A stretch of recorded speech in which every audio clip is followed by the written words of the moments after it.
الحمدللہ وحدہ والصلاة والسلام علی من لا نبی بعدہ اما بعد فاعوذ باللہ من الشیطان الرجیم بسم اللہ الرحمن الرحیم قل بفضل اللہ وبرحمتہ فبذلک فلیفرحوا هو خیر مما یجمعون صدق اللہ العظیم۔ اللہ تعالیٰ کا بڑا احسان اور کرم ہے کہ اللہ تعالیٰ نے ہمیں جناب رسول اللہ صلی اللہ علیہ وسلم کی آخری مبارک امت میں پیدا فرمایا ہے اور قرآن جیسی عظیم کتاب ہمیں عطا فرمائی ہے۔ قرآن کریم اللہ کی آخری کتاب ہے اور جناب رسول اللہ صلی اللہ علیہ وسلم آخری نبی اور رسول ہیں۔ آپ صلی اللہ علیہ وسلم کے بعد کوئی اور نبی نہیں آئے گا اور آپ پر اترنے والی کتاب قرآن کریم کے بعد کوئی اور آسمانی کتاب نازل نہیں ہوگی۔ یہ ہم مسلمانوں کا ایک اجماعی عقیدہ ہے کہ قرآن آخری کتاب ہے اور جناب رسول اللہ صلی اللہ علیہ وسلم آخری نبی ہیں۔ قرآن کریم کی جو آیت پڑھی گئی ہے، اللہ تعالیٰ فرماتے ہیں کہ اے نبی ان سے کہہ دیجئے کہ اللہ کے فضل اور اللہ کی رحمت پر تمہیں خوش ہونا چاہیے۔ امام المفسرین حضرت عبداللہ بن عباس رضی اللہ تعالیٰ عنہما اس آیت کی تفسیر میں ارشاد فرماتے ہیں کہ اللہ کے فضل سے مراد اللہ کا قرآن ہے اور اللہ کی رحمت سے مراد جناب رسول اللہ صلی اللہ علیہ وسلم کی ذات اور آپ کی شخصیت ہے۔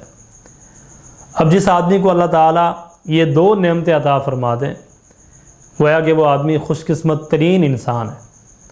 سب سے زیادہ اللہ اس کو عظمتیں عطا فرما رکھی ہیں، اس کو اللہ تعالیٰ نے نعمتوں کا خزانہ عطا فرما دیا ہے، جس کے بعد یہ دو نعمتیں ہوں، ایک قرآن کی نعمت اور ایک جناب رسول اللہ صلی اللہ علیہ وسلم کی شخصیت اور آپ کی ذات کا ہونا۔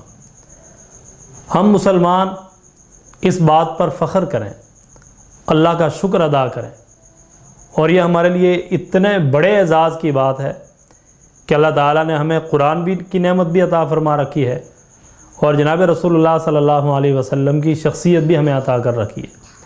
ہماری نسبت قرآن کے ساتھ بھی ہے اور ہماری نسبت جناب رسول اللہ صلی اللہ علیہ وسلم کے ساتھ بھی ہے۔ قرآن کریم کی تلاوت کا اہتمام ہو، قرآن پاک کے احکامات پر عمل ہو، قرآن پاک کے معنی اور مفہوم کو سمجھ کر پڑھنا اور اس کے احکامات کے مطابق اپنی زندگی گزارنا، یہ قرآن پاک کا حق ہے، اور یہ جب ان قرآن کے حقوق کو ادا کیا جائے گا تو یہ قرآن ہماری نجات کا ذریعہ ہوگا۔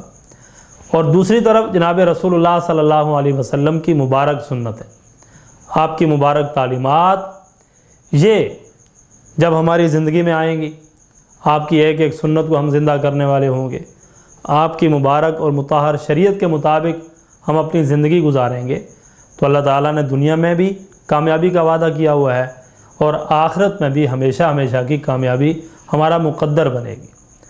پیارے محبوب صلی اللہ علیہ وسلم کی ایک ایک سنت اس کائنات کی ہر چیز سے زیادہ اعلیٰ اور عرفہ ہے، اس لیے کہ وہ عمل تو اگرچہ چھوٹا سا ہے لیکن اس کی نسبت جناب رسول اللہ صلی اللہ علیہ وسلم کی طرف ہے۔ امام ابو داؤد رحمۃ اللہ علیہ بہت بڑے وقت کے محدث، فقیہ اور بہت بڑے عالم گزرے ہیں۔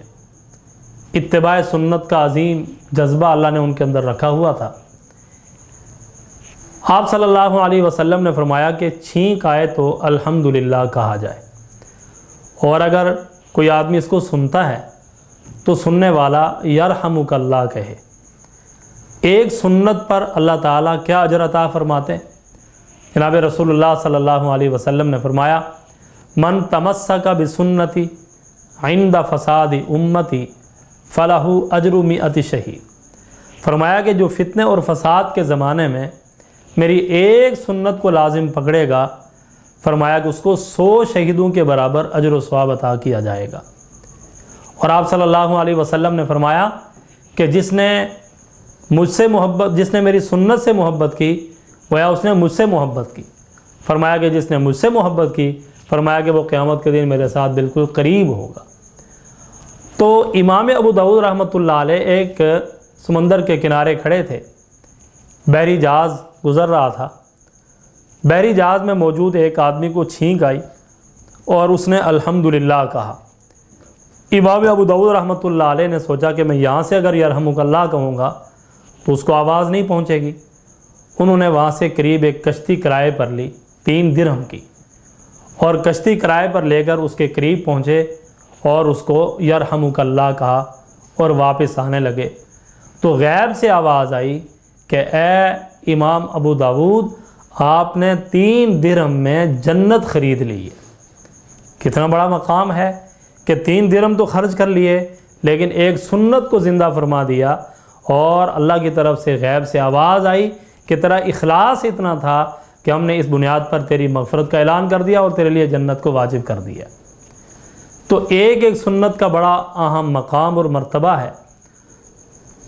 حضرت ابراہیم بن ادہم رحمۃ اللہ علیہ بہت بڑے اللہ کے ولی گزرے، بڑے بادشاہ تھے، بادشاہت میں، سلطنت میں، محلات میں رہنے والے۔ ایک دفعہ ایک آدمی رات کو چھت پر کچھ ڈھونڈ رہا ہے، بھیجا ایک آدمی جاؤ جا کر پتہ کرو کیا ہے، آواز آ رہی ہے۔ اس کو نیچے بلایا گیا، اس نے کہا جی کہ میرا جنگل میں اونٹ گم ہو گیا ہے تو میں اس کو تلاش کر رہا ہوں۔ تو حضرت ابراہیم بن ادہم رحمہ اللہ نے فرمایا کہ اونٹ گم ہوا ہے جنگل میں اور تم تلاش کر رہے ہو محل کی چھت پہ، یہ کون سی مناسبت ہے؟ کیا بھلا محل کی چھت سے بھی اونٹ مل سکتا ہے؟ تو حضرت ابراہیم بن ادہم رحمۃ اللہ علیہ کی اصل میں اللہ نے کایا پلٹنی تھی۔ ایک فرشتے کو انسانی شکل میں بھیج کر اللہ نے آپ کو ہدایت عطا فرمائی، تو وہ انسان کی شکل میں جو فرشتہ تھا وہ کہنے لگا کہ اے ابراہیم بن ادہم، اگر اس محل کی چھت سے اونٹ نہیں مل سکتا تو اس محل میں رہ کر پھر اللہ بھی نہیں مل سکتے۔ حضرت ابراہیم بن ادہم کے دل میں چونکہ پہلے سے ایک محبت تو تھی، وہاں سے سب کچھ چھوڑ چھاڑ کر سلطنت چھوڑی اور جنگلوں کا سفر کر کے اللہ کے ولی بنے، ولایت کا مقام اور مرتبہ حاصل کیا۔ اور ایک مرتبہ کچھ وزراء جنگل کی سیر کے لیے نکلے، دیکھا کہ ابراہیم بن ادہم وہاں پہ موجود ہیں اور وہاں ایک گدڑی جو ہے وہ اپنی سوئی کے ساتھ سی رہے ہیں۔ چنانچہ انہوں نے کہا جی کہ آپ واپس آئیے، آپ کی سلطنت مسنت اسی طرح برقرار ہے، ہم وزراء ہیں، ہم آپ کو ابھی بھی بادشاہ ماننے کے لیے تیار ہیں۔ تو انہوں نے اپنی سوئی دریا میں پھینکی اور تھوڑی دیر کے بعد یہ اعلان کیا کہ مچھلیوں میری سوئی واپس کرو۔ بہت زیادہ مچھلیاں آئیں، ہر ایک کے منہ میں سونے کی سوئی تھی۔ فرمایا کہ واپس لے جاؤ، میری جو لوہے کی سوئی ہے جس سے میں سی رہا تھا، مجھے اپنی سوئی چاہیے۔ چنانچہ وہ ساری واپس چلی گئیں اور ایک کنارے سے ایک چھوٹی سی مچھلی ظاہر ہوئی، اس کے منہ میں حضرت کی وہی سوئی جو اس کے منہ کے اندر موجود تھی وہ آ کر پیش کر دی۔ اب ابراہیم بن ادہم رحمۃ اللہ علیہ نے اپنے ان وزراء سے کہا کہ بتلاؤ کہ وہ سلطنت اچھی ہے یا یہ سلطنت اچھی ہے؟ تو وہ بھی بڑے حیران ہوئے۔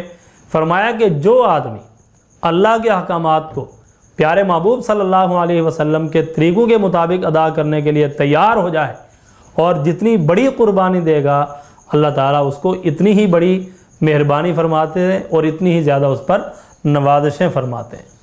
ایک ایک سنت کی ادائیگی یہ اللہ کے ہاں کائنات کی ہر چیز سے زیادہ بہتر ہے۔ اس لیے یہ 2 نعمتیں اللہ نے ہمیں عطا فرمائی ہیں، ان کی قدر کرنے کی ضرورت ہے۔ قرآن پاک کی تلاوت کا اہتمام ہو اور جناب رسول اللہ صلی اللہ علیہ وسلم کی مبارک زندگی، مبارک سیرت اور آپ کی مبارک زندگی کا ایک ایک پہلو اور آپ کی ایک ایک ادا جو ہے یہ ہماری زندگیوں سے صادر ہو تو اللہ تعالیٰ کا قرب بھی عطا ہوگا، رضا بھی عطا ہوگی، دنیا آخرت کا چین، سکون، راحت، کامیابی اللہ عطا فرمائیں گے۔ تو ان 2 نعمتوں کی قدردانی یہی ہے کہ ہم ان کے حقوق کو ادا کریں، اور ان کے حقوق یہی ہیں کہ قرآن پاک کو پڑھنا، قرآن پاک کے معنی اور مفہوم کو سمجھنا، قرآن پاک کو اپنی زندگی کا اوڑھنا بچھونا بنانا، ہر وقت ہمارا دھیان توجہ قرآن کی طرف ہو،